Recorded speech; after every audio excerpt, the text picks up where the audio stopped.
Durante miles de años han guardado la promesa de la vida eterna. Envueltas en lino, rodeadas de lujo y amortajadas con misterio, las momias del antiguo Egipto son símbolos de la vida espiritual de una civilización entera. Puedes quedarte aquí mirando una de esas antiguas momias. Quizás esa momia se parezca a alguien que conoces. Iban a la mejor fiesta de sus vidas y tenían que prepararse. ¿Por qué era tan importante estar preparados para la otra vida? ¿Qué procedimientos preservaban sus cuerpos? ¿Qué maldiciones desataban? Y perturbando su descanso, ¿profanábamos nosotros en efecto sus espíritus?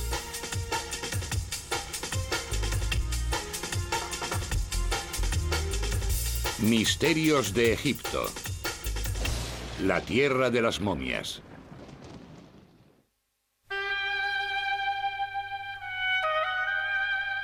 Las momias representan los misterios del antiguo Egipto.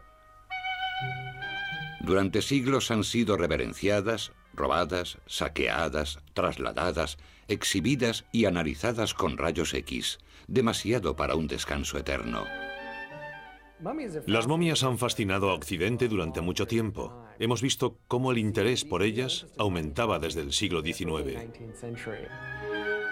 2 siglos después, las momias, las tumbas y las pirámides atrajeron a visitantes de todo el mundo. Pero a pesar de su accesibilidad, estas momias escondían muchos secretos en sus tumbas. Desvelar los misterios de las momias requiere un viaje al Egipto tal y como era hace 5000 años, una tierra de grandes contrastes. Las ricas y prósperas tierras de las orillas del río Nilo contrastan con los vientos del desierto. Los reyes egipcios, llamados faraones, disfrutaban de una riqueza y un poder inimaginables. El rey es importante, muy importante. Mucho más de lo que cualquier noble podría serlo nunca, ni siquiera aspirar a serlo. Tenemos informes muy interesantes donde se refleja que un oficial está muy orgulloso porque se le permite besar el pie del rey en lugar de besar la tierra. Mientras las criptas reales destacan sobre el árido desierto, la mayoría de los egipcios vivían en lugares mucho más modestos.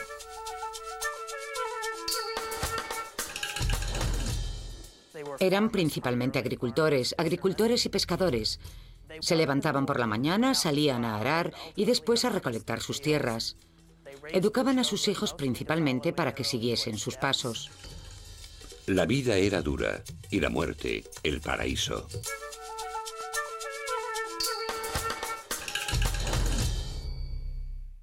Los egipcios tenían una sociedad con un sentido muy marcado de la dualidad. Tenía que haber luz y sombra, machos y hembras, y tenía que haber orden y caos, porque si nunca había caos, no podían saber lo que era el orden. Las momias de las clases más elevadas de la sociedad nos aportan la mejor información, porque eran los ricos y la realeza los que podían permitirse un buen embalsamamiento, grandes tumbas y los tesoros y las pertenencias personales necesarias para una vida posterior. Cuando hablamos de los antiguos egipcios, hablamos principalmente de la élite, de ese 5% o un 1%, una proporción muy pequeña de la población. Todo el arte, los monumentos y las tumbas que vemos del antiguo Egipto pertenecen a las clases altas, con tiempo para producir artículos de lujo. El lujo era tan importante para los egipcios como lo es hoy para nosotros. Pero a diferencia de nuestra filosofía moderna, los egipcios creían que se lo podían llevar con ellos. Creo que los antiguos egipcios eran gente que nos hubiesen gustado. Eran muy similares a nosotros. Las mujeres tenían derechos reales de igualdad en el antiguo Egipto, a diferencia de lo que sucedía en otras culturas antiguas. Hay muchas evidencias de que los egipcios no le daban demasiada importancia a la virginidad y a ser casto o puro antes del matrimonio. Había cierta libertad sexual y también un fuerte sentido de la fertilidad. Los jeroglíficos de las ruinas egipcias revelan que la gente disfrutaba de la vida, pero a menudo también de la muerte. Los antiguos egipcios estaban tan obsesionados con la vida y con vivirla como lo estamos hoy. Sin embargo, los egipcios, yo creo, tenían una visión, que de hecho es mucho más racional, de que estamos en esta tierra por un periodo de tiempo muy limitado. Y si tu alma tiene una entidad propia, entonces va a tener una vida mucho más larga que la que hay aquí en la Tierra. Sabemos por las autopsias de las momias que había muchas enfermedades en el antiguo Egipto y que la vida era corta.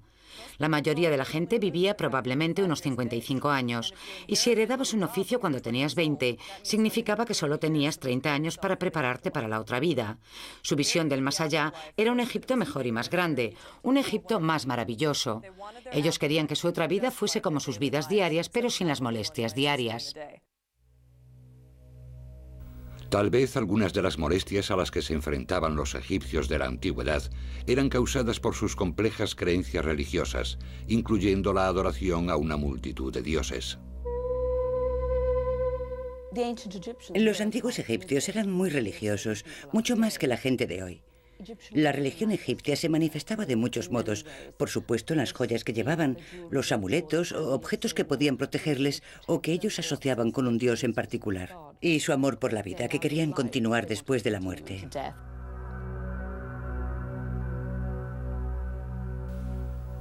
Lo mismo que Egipto estaba gobernado por el faraón, la otra vida estaba gobernada por el dios Osiris, cuya vida rivalizaba con cualquier comedia de intriga y erotismo. La leyenda de Isis y Osiris tiene que ver con la regeneración y con la potencia sexual en la otra vida. Osiris y su hermano Set no duraron mucho.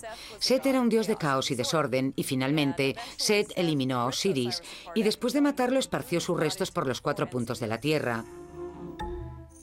Isis era una esposa muy hacendosa, y cruzando la tierra reunió todas las piezas de su esposo Osiris.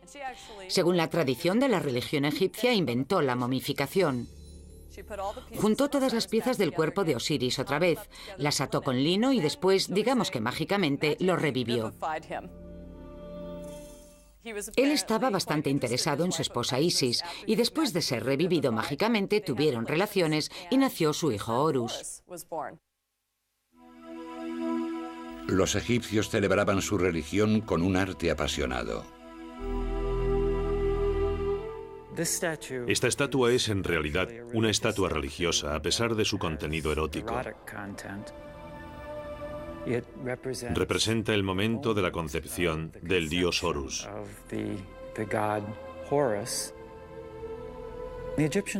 Los egipcios creían que ellos literalmente revivirían en la tierra de los muertos, y por eso guardaban estatuas como esta en sus tumbas, para asegurarse de que podrían revivir en el otro mundo.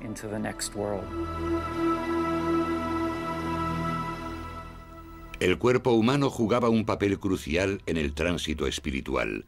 Tenía que ser identificable para el espíritu en el otro lado, y por eso tenía que parecerse al difunto todo lo posible.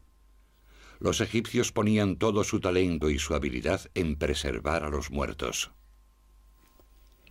Cuando Isis reconstruyó a Osiris en una sola pieza, seguramente tuvo que realizar alguna juntura. Las uniones de Osiris, por supuesto, nos llevan a las uniones de las momias. Lo que hizo Isis, además, fue recitarle algunos cantos mágicos. Los vendajes son manifestaciones físicas de los cantos mágicos que se recitan para proteger el cuerpo. Así que tenemos tanto un envoltorio metafórico como un envoltorio de vendas. El hecho de que los egipcios dedicasen tanta atención al vendaje de los muertos nos puede parecer un poco macabro y también fascinante e interesante. Recuerdo que solía mirar todas esas fotografías de las momias metidas en grandes calderas, con personas alrededor trabajando con una especie de palillos, pero hoy el proceso de momificación es en realidad un proceso de desecación. La gente solía ser enterrada en el desierto, en la arena, y la arena está tan seca que de forma natural secaba los cuerpos. Ellos intentaban imitar el proceso porque se dieron cuenta de que en cuanto comenzaban a enterrar a la gente en tumbas de piedra, se pudrían, lo que por supuesto no era en absoluto el objetivo. La momificación comenzó imitando lo que ocurría de forma natural en el desierto. Desde esos humildes comienzos, la momificación se elevó a una forma de arte. Las momias rescatadas de los estragos del tiempo nos ofrecen tantas pistas como interrogantes. Hay un gran debate sobre el origen de la palabra momia. Significa brea o peltre en árabe. Se dice mumea y mucha gente dice que es el origen de la palabra momia. Sin embargo, tenemos un guía persa que dice que mumea en su idioma significa conservado, conservación. Uno de los errores más comunes sobre la sociedad egipcia es que era una sociedad obsesionada con la muerte. En realidad, era una sociedad que veía la muerte como algo que tenía que llegar para alcanzar otra existencia.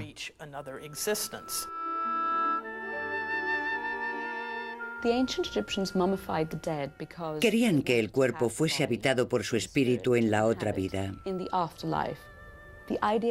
La idea era que el yo completo era muy importante para la vida en el otro mundo.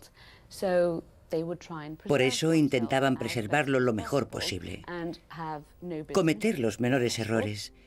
Así uno podría aparecer con la mejor apariencia en la eternidad. Los intentos de momificación surgieron en torno al 3500 a.C., un tiempo en el que gobernaban faraones de la primera dinastía. En principio, este elaborado y caro procedimiento estaba reservado a la realeza, aunque en años posteriores la puerta a la vida eterna se abrió a todos aquellos que pudiesen pagarse el viaje. El proceso evolucionó y cambió durante 3500 años y curiosamente desapareció. Los antiguos egipcios momificaron a la gente de muy diversas formas. Pero hay una forma clásica de momificación que se dio durante la 18ª dinastía. El proceso actual de embalsamamiento probablemente tuvo lugar en talleres especializados para ese proceso. Es sabido que la gente que estaba relacionada con ello era un grupo especial. A veces se les consideraba impuros o al menos apartados de la sociedad normal por su asociación con la muerte. Durante 70 días, estos sacerdotes y embalsamadores practicaban su trabajo, preparando los cuerpos y recitando cánticos.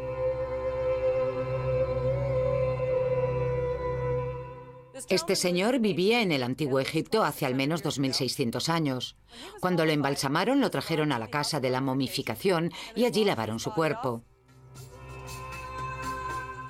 Lo primero que hacían los egipcios cuando llegaba un cadáver era quitarle el cerebro. Lo hacían a través de la nariz. Le daban un golpe en el tabique y retiraban el hueso. Después, con una especie de gancho de crochet, pero mucho más flexible, retiraban el cerebro. El sacerdote escribano marcaba una línea de unos 10 centímetros de largo sobre el abdomen. Lo hacía con tinta. Después otro sacerdote llegaba con una navaja de piedra. Era el cirujano y era el que hacía la incisión de 10 centímetros en el abdomen.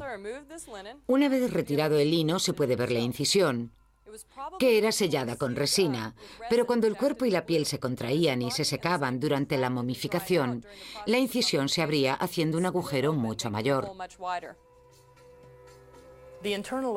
Los órganos internos tenían que ser retirados porque es la parte del cuerpo en la que empieza la putrefacción.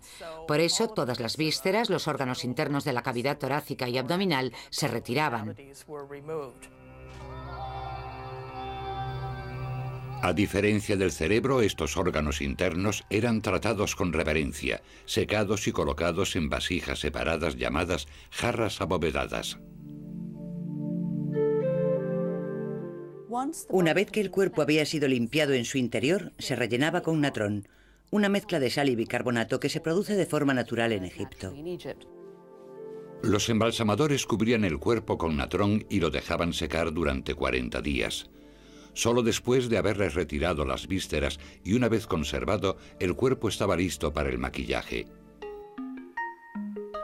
Como los funerarios de hoy, los embalsamadores egipcios hacían un enorme trabajo para conservar la apariencia, incluso endurecían el rostro para mantener su forma.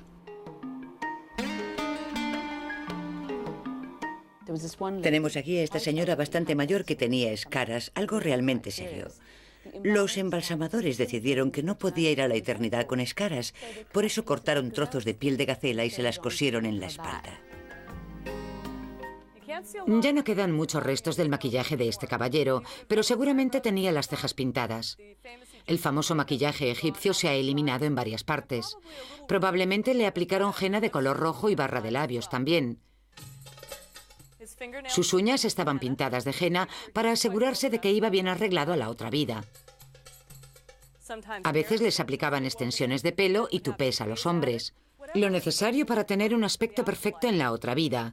Aspiraban a aparentar siempre 20 años. El proceso de vendaje de una momia podía llevar unas 2 semanas. El vendaje de las momias se hacía con mucho cuidado. Cada dedo era vendado por separado, después la mano entera y después vendaban el brazo. A veces encontramos vendajes con inscripciones que se hacían como protección extra para la momia.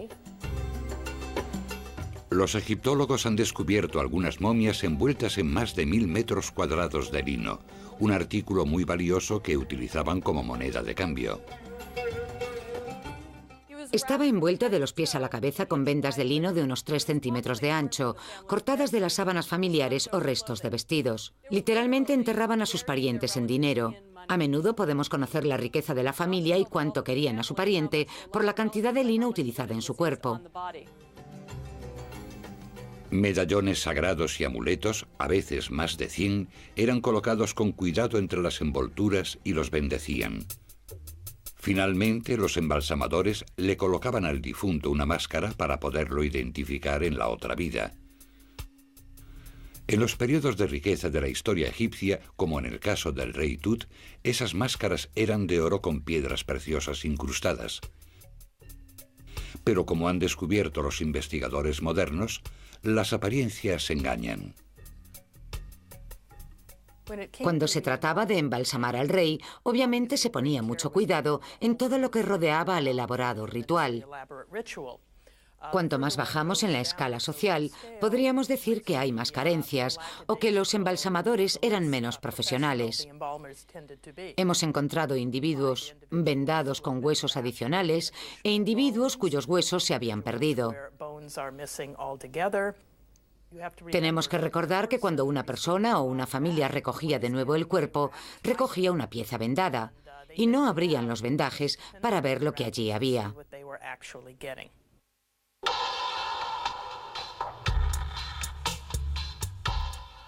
La magia jugaba un papel clave para los antiguos egipcios en forma de rituales, letanías y amuletos sagrados. Durante 70 días, el embalsamador sacerdote especial preparaba cuidadosamente al difunto con toda la magia de la que era capaz, porque trascender a la otra vida no era una tarea fácil. Los egipcios creían que después de morir había un tiempo en el que tenían que caminar por un duro sendero, donde había puertas que había que traspasar, guardadas por un pequeño demonio que les hacía preguntas o realizar alguna tarea. Las pruebas y tribulaciones que aguardaban a los muertos merecían la pena, porque el destino final era espectacular. Si alguien podía superar con éxito a los espíritus del mal, una transformación espiritual grandiosa y misteriosa tendría lugar.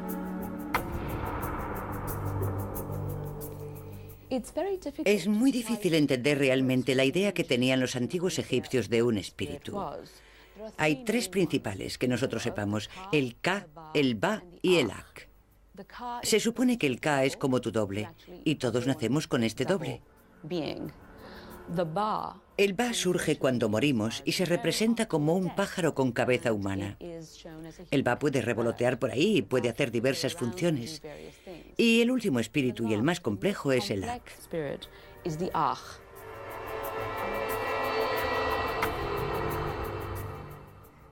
La aspiración de todo egipcio era convertirse en Ak.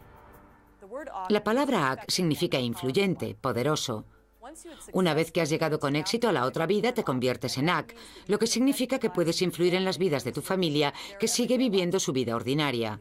Los egipcios miraban al cielo, veían las estrellas y pensaban que eran Aks, espíritus de sus ancestros. Para alcanzar este estado de gracia, el rey muerto era equipado con un auténtico despliegue de artículos para la otra vida. Todas las momias necesitaban un sarcófago para guardarlos y protegerlos en su viaje.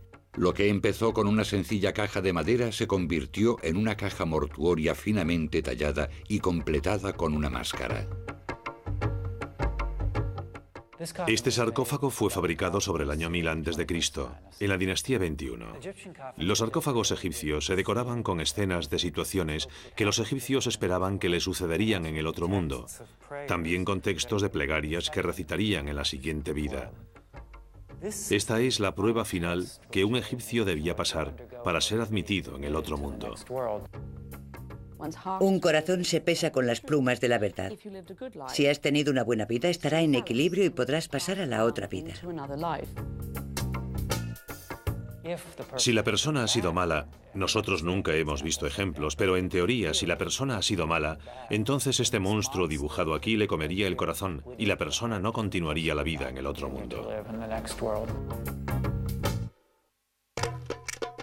Una recopilación de escrituras místicas, que ahora conocemos como el Libro de los Muertos, ayudaba al difunto a superar los obstáculos potenciales, aportándole una especie de mapa divino hacia la otra vida. El Libro de los Muertos consiste en una serie de letanías que ayudarían a los difuntos a realizar el tránsito. Ya sabe, el difunto se enfrenta a una gran serpiente que escupe veneno y tiene que rezar una determinada letanía que significa que ha tenido una vida honrada. Entonces la serpiente no le escupirá o morderá y podrá entrar en la otra vida. Básicamente era un pasaporte con una guía en su interior. No te abriré, dice el cerrojo de la puerta, a menos que digas mi nombre.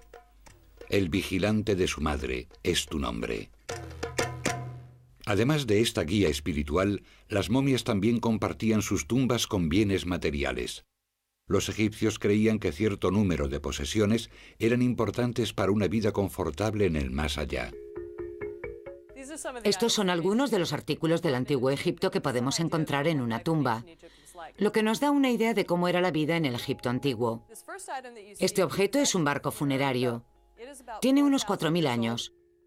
Es un sarcófago completo y tiene además a su esposa llorosa del otro lado. Este barco podía situarse en la tumba, así la persona sería enterrada mágicamente en un lugar llamado Abidos. Este otro objeto no es una representación mágica de nada, es un tablero de Senet, el juego de mesa más popular del antiguo Egipto. Seguramente les gustaba mucho este juego, algo así como el backgammon en Oriente Medio hoy en día. Pero si miramos esta pieza, vemos que muestra una imagen iconográfica de mujeres del antiguo Egipto. Mujeres moliendo el grano para hacer pan. Pensaban que la otra vida era exactamente como esta y tenían que tener los mismos esclavos para hacer las mismas tareas en el otro mundo o tendrían que hacerlas ellos. Los esclavos tenían que estar en la tumba porque si no el propietario y su esposa tendrían que moler el grano. Todo esto reviviría y se podría utilizar en la siguiente vida.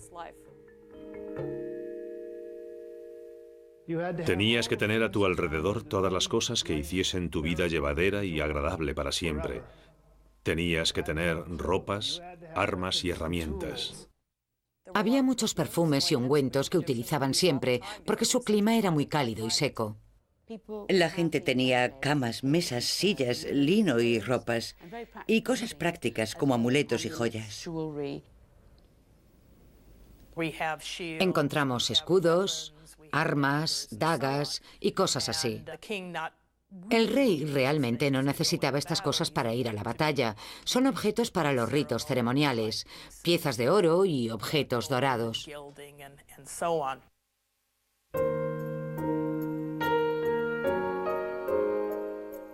Con las ceremonias sagradas y los rituales mágicos, la momia había sido transformada. Lo que una vez fue un humano, ahora era una imagen sagrada, envuelta con cuidado y preparada para los dioses. Finalmente, después de más de 2 meses desde su muerte, la momia podría por fin descansar. Las momias de la realeza recibían ceremonias especiales. Todos los dirigentes del nuevo reino, con la excepción de uno, fueron enterrados en Tebas, la mayoría en el Valle de los Reyes. Después sus cuerpos tenían que ser transportados por el río hacia Tebas, lo que es una gran distancia. Para los antiguos egipcios el ceremonial de la muerte no era un simple trámite, era una larga y compleja ceremonia. Evidentemente, los funerales de la realeza eran mucho más fastuosos que los de los nobles o agricultores. Lo que sabemos sobre los funerales proviene de las paredes de las tumbas y también de las descripciones del proceso funerario en sí mismo.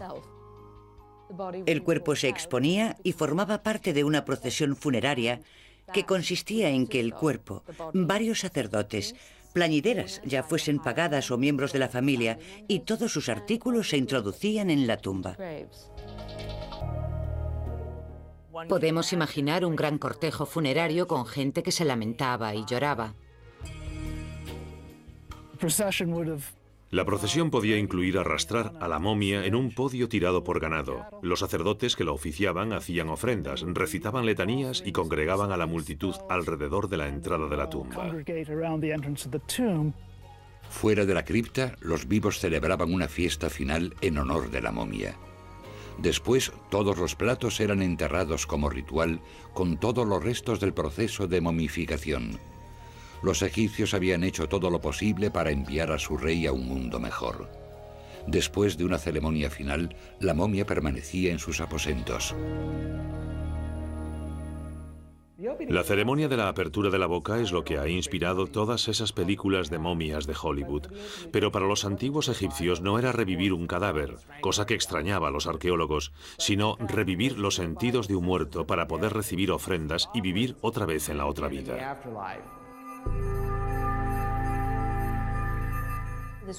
Esta ceremonia era realizada fuera de la tumba, donde el hijo del heredero del difunto y varios sacerdotes le restituían los 5 sentidos. Le tocaban los ojos sobre la máscara y decían, ya puedes ver otra vez. Le tocaban la nariz y decían, ya puedes respirar otra vez. Le tocaban las orejas y decían, ya puedes oír otra vez. Al final tocaban la boca y decían una fórmula mágica, eres joven otra vez, vivirás otra vez, serás joven para siempre. Eso significaba que dejaba de estar en esa especie de tierra de nadie y formaba parte otra vez de todo el sistema egipcio de vida, muerte y espíritu. Por fin, festejada y honrada, con sus sentidos revividos, la momia real se embarcaba hacia su último viaje.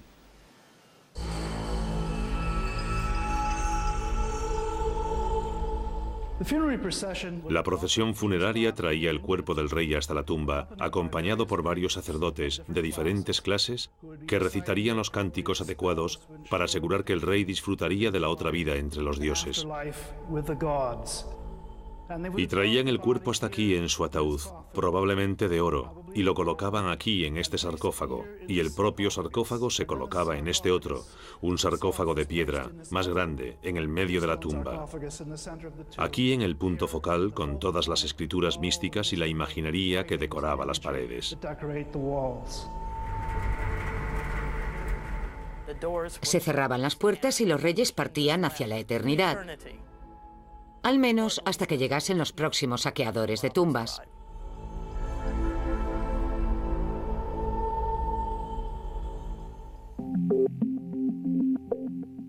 Los edificios y los artículos que dejaron los egipcios expandían el alma de los antiguos. Muchas de las enormes estructuras que han permanecido durante miles de años son tumbas o monumentos a la muerte. Cuando un individuo se convertía en rey tenía 2 obligaciones inmediatas. Una era encargarse del entierro de su predecesor.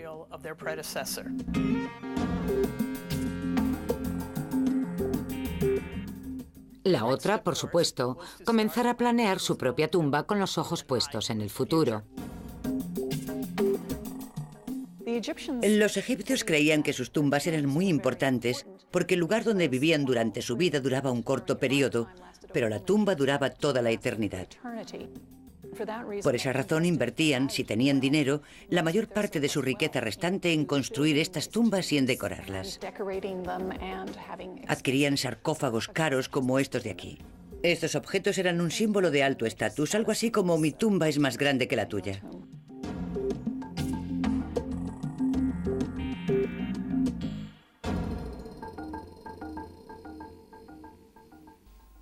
La importancia de mantener el cuerpo a buen recaudo y conservar la imagen y el nombre de los difuntos aquí, en el Valle de los Reyes o en otros sitios, era porque después de que la persona moría, su esencia, su alma, su personalidad, tenía que residir en algún sitio, en una estatua o en una pintura, en una inscripción o en algo físico que lo recordase.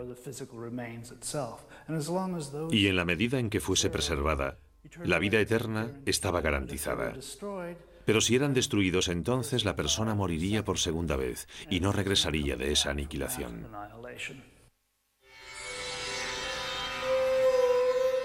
¿Fue el miedo a la aniquilación lo que llevó al rey Khufu a construir esta gran pirámide? Tal vez. Pero en los últimos años, el miedo a los ladrones de tumbas hizo surgir un lugar funerario nuevo y más seguro, el Valle de los Reyes. El Valle de los Reyes data del primer período del nuevo reinado.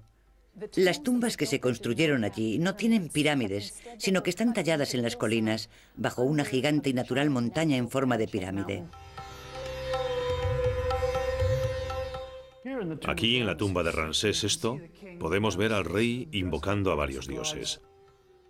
Esta tumba es una tumba real, típica del período ramsésico, que pertenece a las dinastías XIX y XX. Comienza con un largo pasillo que conduce a un salón de columnas, desde el cual se desciende a una cámara fúnebre. La decoración es típica de este período, mostrando la procesión del dios del sol a través de las horas nocturnas, hasta que vuelve a la vida, de nuevo, al amanecer.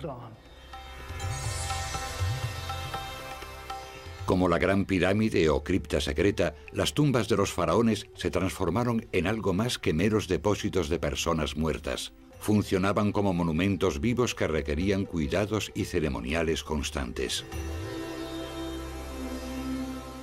El complejo ceremonial real tenía dos elementos esenciales. El primero, por supuesto, salvaguardar la vida del rey. El segundo, facilitar el culto al rey. Uniendo los dos, construyeron un impresionante monumento, más grande y mejor, como es el complejo de pirámides del antiguo imperio.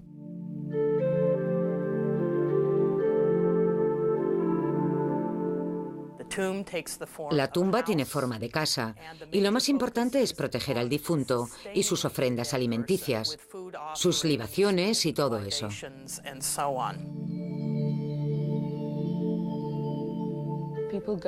La gente va a visitar las tumbas de sus ancestros, a veces una vez por semana o unas cuantas veces al año, y hacen una merienda, traen comida y bebida para compartir con la familia, y dejan algo para el difunto y se sientan y les hablan y les cuentan, ¿sabes qué pasó tal y cual cosa?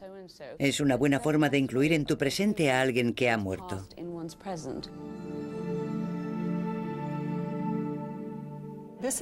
Esta es una vieja estela del antiguo imperio. Probablemente estaba a un lado de la tumba o posiblemente a un lado de la puerta falsa delante de la cual la gente dejaba sus ofrendas. Muestra las cosas que la gente quería tener en la otra vida, como pintura para los ojos, porque los egipcios, hombres y mujeres, se pintaban los ojos. Querían pintura negra y pintura verde. Querían que se les ofrendaran los 7 aceites sagrados. Querían 1000 rebanadas de pan, 1000 jarras de cerveza, 1000 jarras de alabastro y 1000 gansos. Pero en lugar de dárselo al difunto, algunos egipcios se lo quedaban. Después de todo el tiempo y esfuerzo de la momificación y el entierro, los ladrones saquearon y robaron estas supuestas tumbas sagradas. No es un misterio el por qué las pirámides fueron saqueadas. Les hubiese sido más fácil poner un letrero diciendo, hay un gran botín aquí dentro, mejor que construir una pirámide. Eso atrae a los ladrones. Ladrones de tumbas, ¿qué podríamos decir? Es la segunda o tercera profesión más antigua del mundo. Ya se practicaba en tiempos predinásticos y, por supuesto, la gente que entraba en esas tumbas se encontraba con gente disecada, pero personas posiblemente reconocibles.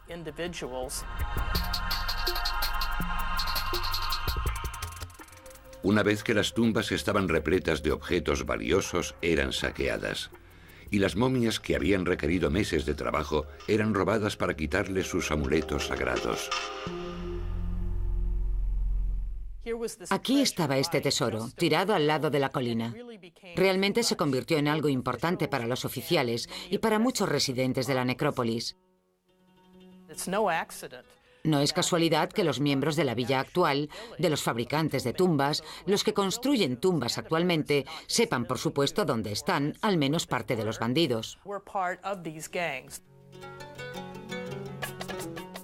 Suponemos que los primeros robos en las tumbas no serían una entrada alegre, destrozándolo todo, sino más bien una incursión rápida y planeada.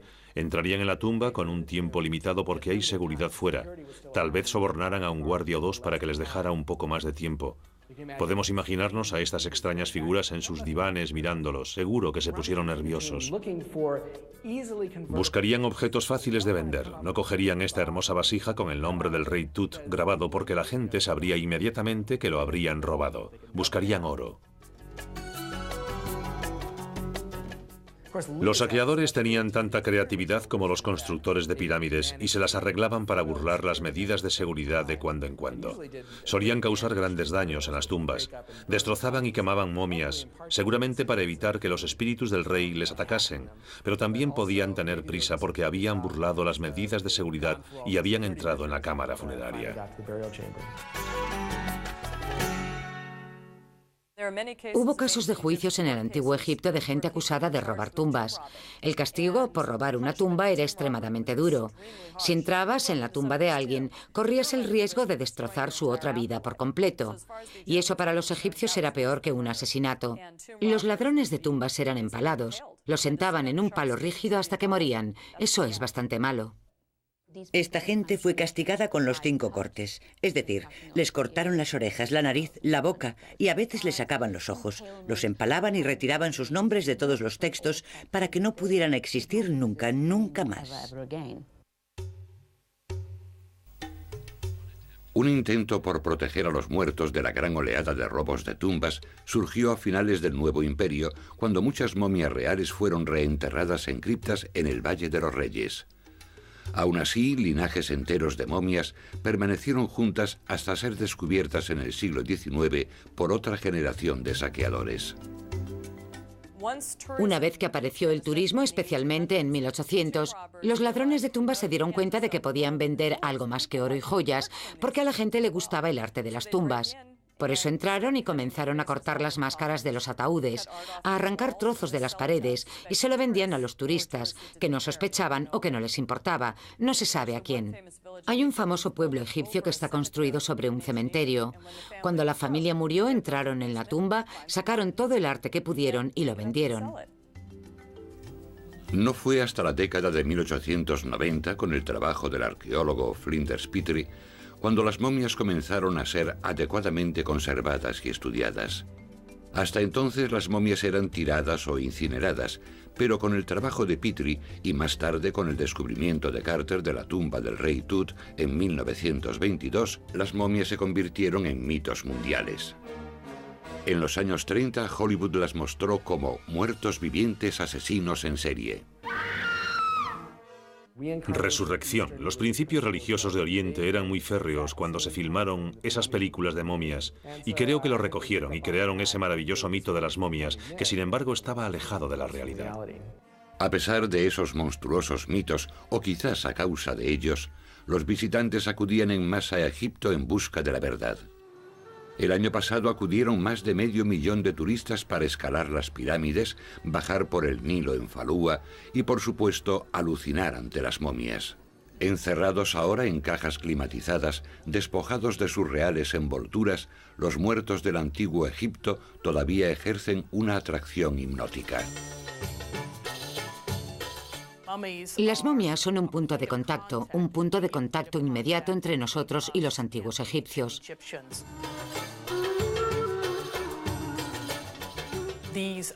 Son antiguos egipcios de un modo en el que sus estatuas, sus ataúdes, sus amuletos y sus templos no lo son.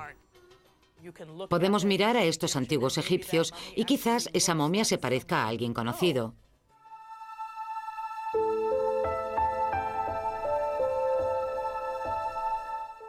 Esta es la momia de una antigua niña egipcia. Los rayos X muestran que murió entre los 4 y los 6 años de edad. Podemos ver que la máscara de oro está cubierta por una sustancia blanca. Es perfume que su madre vertió sobre la niña como el último acto del funeral, antes de que fuese enterrada para siempre. Podríamos saber el nombre de la niña si quitásemos las vendas, porque su nombre está grabado en algún sitio de estos vendajes. Sin embargo, no vamos a quitarle las vendas a la momia porque eso sería una profanación.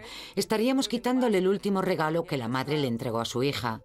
Esta momia nos dice que sus padres la querían mucho, querían encontrar a su hija en la otra vida y querían que tuviese una vida maravillosa. Esta momificación fue el regalo de unos padres del antiguo Egipto a su hija hace 2000 años.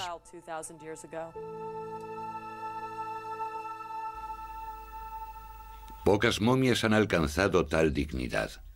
Los ladrones de tumbas saquearon todo tipo de valiosas momias. Otra cantidad incontable fue víctima de una extraña moda medieval.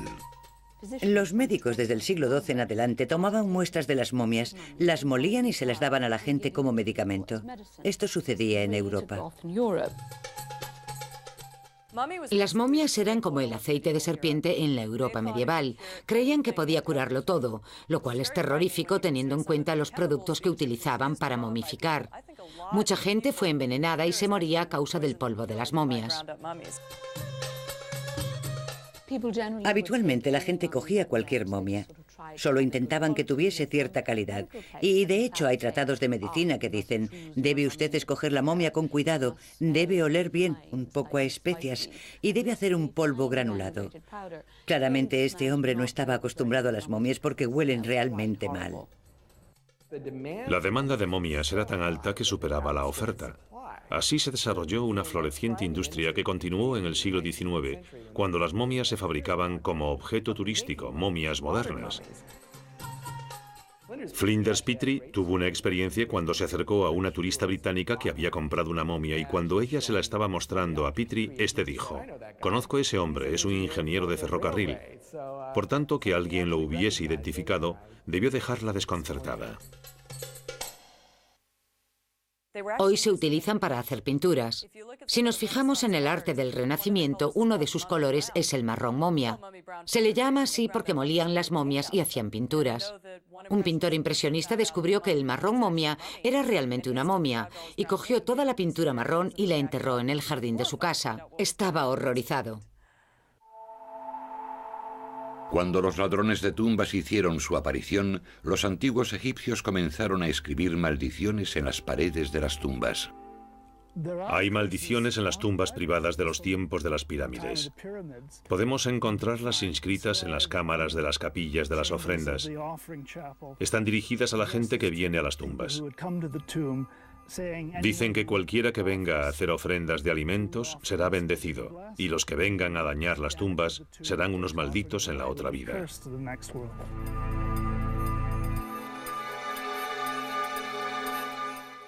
Las maldiciones del antiguo Egipto que encontramos cerca de las tumbas son amenazas de castigos. No eran del tipo «voy a salir de aquí y te voy a estrangular». Eran más bien «si entras en mi tumba, el rey te cogerá y te castigará». La amenaza de castigo era la amenaza principal en las tumbas del antiguo Egipto. El hombre que abrió la tumba del rey Tut supuestamente cayó víctima de la más famosa maldición de las momias. Pero para algunas de las más misteriosas fatalidades debe haber alguna explicación razonable. Algunas personas han sugerido que las tumbas contienen moho y esporas y que una vez abierta la tumba, estas esporas se activan de nuevo y son la causa de enfermedades que pueden estar relacionadas con lo que la gente llama la maldición de las momias.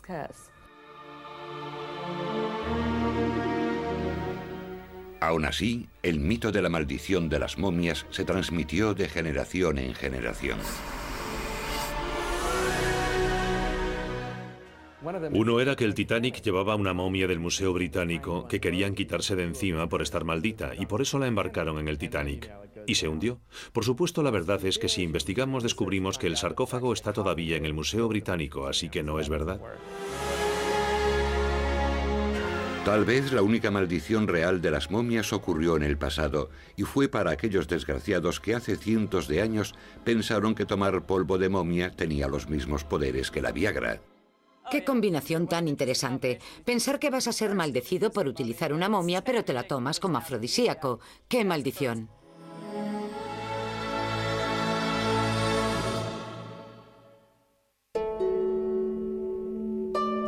Es una suerte que muchas momias hayan escapado de ser convertidas en píldoras o pintura. A pesar de su largo silencio, estos ancestrales cuerpos todavía aportan mucha información a los egiptólogos. Las momias que excavamos son una de las fuentes mayores de información de la vida diaria y del tipo de vida que llevaban. La ciencia moderna les permite a los físicos y antropólogos sacar conclusiones sobre el tipo de trabajo que hacían y nos hablan de sus enfermedades. Pero yo creo que lo más interesante son estos hallazgos sobre la musculatura.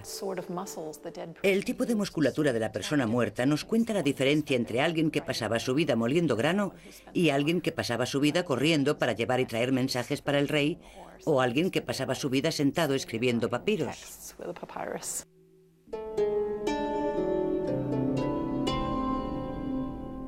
Con la llegada de los rayos X a comienzos del siglo XX, dejó de ser necesario quitar los vendajes a las momias para estudiarlas. Hoy, los escáneres y los análisis de ADN revelan detalles de la vida y la muerte. Así que sabemos mucho de la salud física de Tumosis III o de Amenhotep III. Amenhotep, pobrecito, tenía un terrible dolor de muelas. Le gustaba mucho comer dulces y muchas otras cosas. Debió de pasar por una terrible agonía. Osteoporosis y ese tipo de problemas.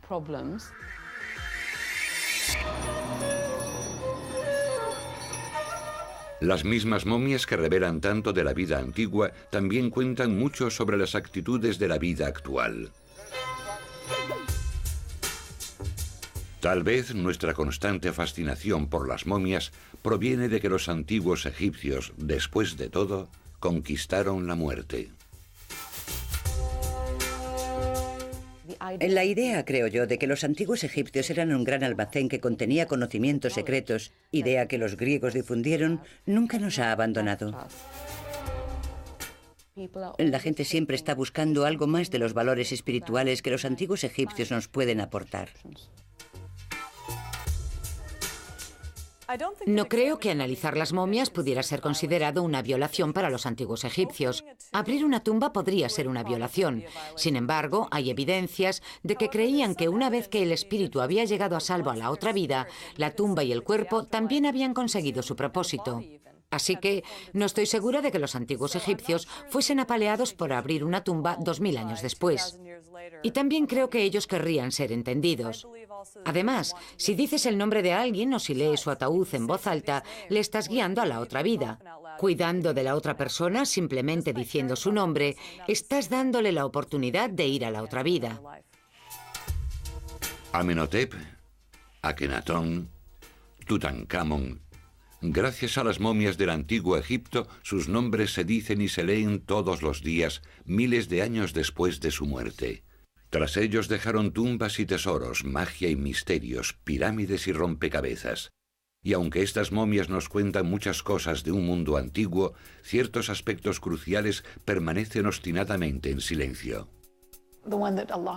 Una de las cosas que más les interesa a los egiptólogos es cómo sonaba su lenguaje, porque como no escribían las vocales, no sabemos cómo sonaban sus palabras, y hay muchos textos con juegos de palabras y cosas así que nos dificultan su entendimiento.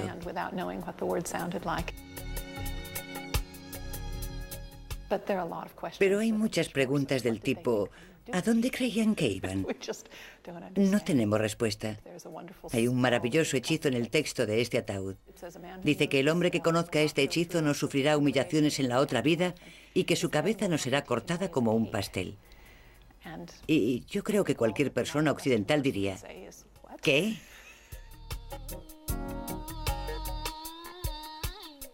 Mi cadáver es permanente, no correrá peligro ni será destruido en la tierra del más allá, proclama el libro de los muertos. Es posible que para algunos pocos elegidos de nuestros antiguos ancestros ese hechizo se haya hecho realidad.